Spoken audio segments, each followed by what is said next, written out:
Soy Santiago Sánchez y voy a presentar la funcionalidad de mi proyecto. Al correr el código se podrán ver 2 push buttons, 3 sliders, 2 LEDs apagados y 2 LEDs medio prendidos.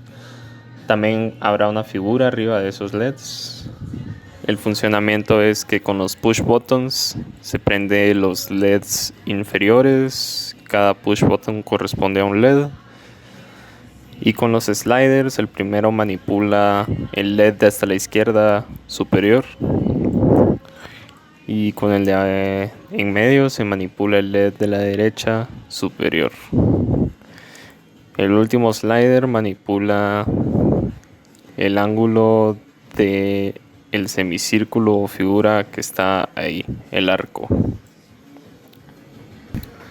Empezando por la descripción de los botones push button y los LEDs inferiores, se puede ver que los botones tienen coordenadas en X y en Y, un color, tamaño y el color al que cambiará cuando se presione. También tiene una variable para determinar si está presionado o no. Los LEDs tienen una posición en X, una posición en Y, un color de su base, un tamaño y el color al que se ilumina cuando se presiona el botón. La función botón es la responsable para el funcionamiento de los push buttons. Se le envía la información de un botón y es recibida en la variable de datos. Esta después dibuja el botón con el color, coordenadas y tamaño que posee. Y luego verifica que al presionar que este sea encima del botón, chequeando que no se pase del largo y alto del botón. Y si se presiona, cambia el color al poner un cuadro del color de alternativo encima del cuadro original y cambiando el estado de presionado a verdadero. Si no, se mantendrá en falso. Para el funcionamiento de los LEDs de los push buttons se usa la función LED. A esta se le envía un botón y un LED.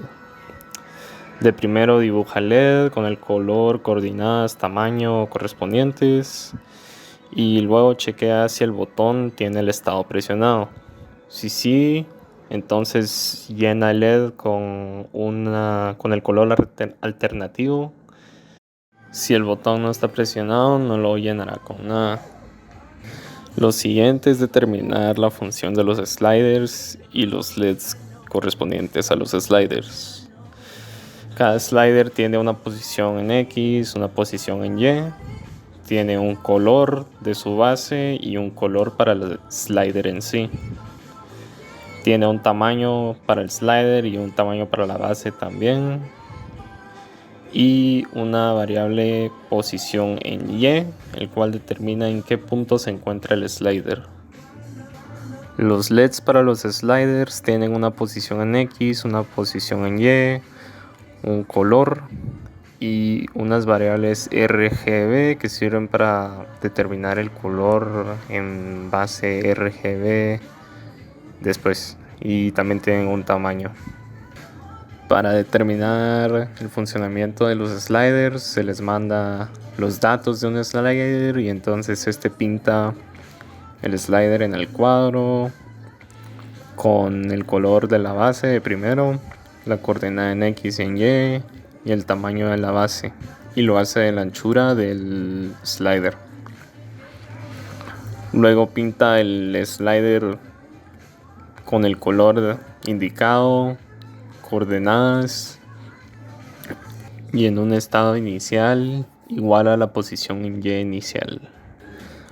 Al presionar el mouse se verifica que este no se esté saliendo de la anchura del slider para poder operarlo, y que este al llegar al límite se verifica que no se esté pasando. Si se pasa, se hará el valor igual a la del límite superior si fue en el caso superior o inferior si fue en el del inferior. Esta posición en Y que va cambiando conforme se mueve el slider es la que es el mayor actor en la hora de que se dibuja el cuadradito que sería el slider, ya que la posición en Y es igual a este valor. Entonces conforme cambia, igualmente el dibujo irá cambiando. Para los LEDs de los sliders se usa la función LEDs. A este se le envía un slider y un LED. Y de primero pinta el LED con el color determinado, posiciones X y Y.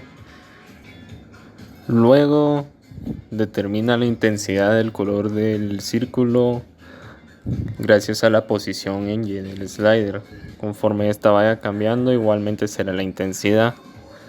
En caso que los valores del LED fueran no solamente en R, sino en G o en B, también funcionará incrementando los valores según la posición en Y igualmente. Finalmente el arco funciona con un slider que tiene el mismo funcionamiento que los sliders para los LEDs, y el arco posee una posición en X, una posición en Y, un color, un largo del arco, un alto del arco, una posición al inicio y una posición al final. Estas posiciones están en grados, no en grados, sino en radianes, porque esas son las especificaciones para dibujar un arco en Processing. La función para el dibujo de un arco se llama arco. A esta se le envían un slider y un arco, y esta de primero rellena el arco con el color y luego dibuja el arco siguiendo las coordenadas, el largo y el alto de este, y el punto de inicio y el punto final, que es el que irá variando. A este se le resta la posición en Y del slider para que pueda ir variando desde lo más pequeño hasta lo más grande, que sería el semicírculo.